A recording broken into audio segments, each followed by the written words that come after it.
right? I'm just talking and say, here's the kids in front. And I turn over to the side and I see the hate man of Berkeley at an angle, like almost like across the street, it's on campus. And I'm just, are you serious? This is what I'm thinking. This guy is persistent. He never gives up. He's following. And then I noticed he's got like a little blue light, like a little blue flashlight. I later found out from a Satanist that this is like the way certain people cast curses now. Like they got high tech, right? They got a little blue light special. Hello. different than Kmart, right?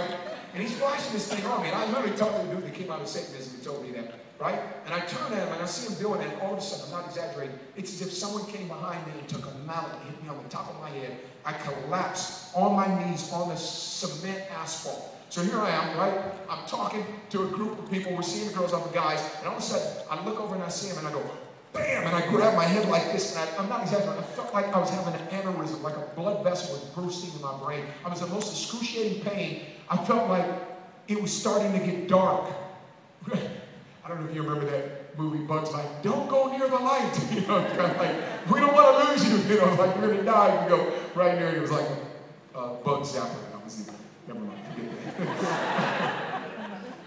So here I'm there, and this is the funniest thing. None of the students picked up on it, right? It was like, you just see a grown man standing up, okay, he's on the ground, grabbing his head, moaning.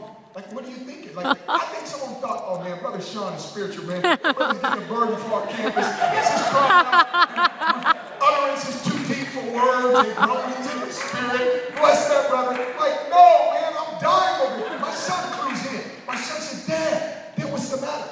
And this is what I say to him. If he was here right now, he'd be smiling and tell you. This is what I said. I said, son, I don't know. I'm handing him my cell phone because literally I can't even think straight. And I'm saying, son, dial 911. And as I'm handing him my cell phone, he said, are you all right? I go, no, I'm not. I think I'm dying. I've never felt like that before or since. I felt like I was going to die. And all of a sudden, as I'm there, the Spirit of the Lord speaks to me and says that the hate man cast his top shelf curse, black belt, cold red curse on you. And whenever he's pulled that out before, people have gotten deathly ill and died. He just put that on you. But this is not going to kill you. It's almost like the Lord just let me feel it for a moment, just to understand the intensity of what was coming against me. And he immediately, in that moment, put an anointing on me, and it literally rose me on my feet, and I just stood up. I mean, it was like supernatural. It was almost like, almost like I was a gymnast. I went from on my knees to on my feet, like someone had pulled a rope on me and pulled me up. And then I turn, and I see him, and he's looking at me, and I can see him from a distance. He's shaking with the light, like, come on, get more power out of this. We need more. Scotty, help us, Scotty. We need Star Trek, right? He's trying to get more booster in the thing. And then I look at him, and then all of a sudden, I just feel like I'm going Hulk, if you know what I'm talking about. I'm from inner city. This is inner city, all right? 3 snaps. 3. This is inner city.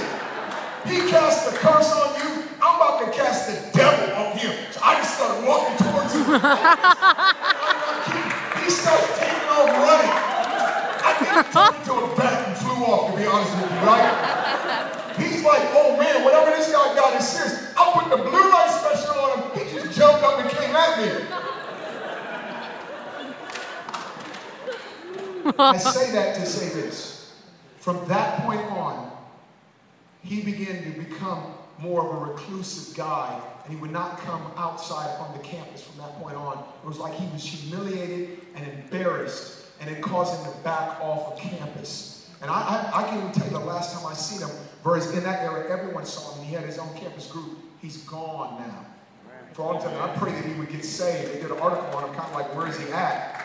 But this guy, and I really believe, having said all that, what came on me in that moment is a type of what's going to come on the church, where something has hit us, and we feel, or at least others would look at the North American church and feel like we're flatlining, that there's numbers. There, in America, more churches are closing their doors than opening their doors.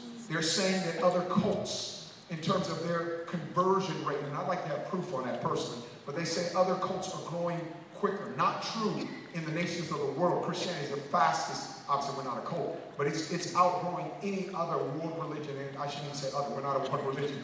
Other world religions are not. None of them are growing as fast as us. But I'm believing that what it was that stood me on my feet and caused me to walk in a new authority is what is the spirit of Elijah. Now let's break this down. How many of you will give me? I need about 13 minutes. How many of you give me 13 minutes?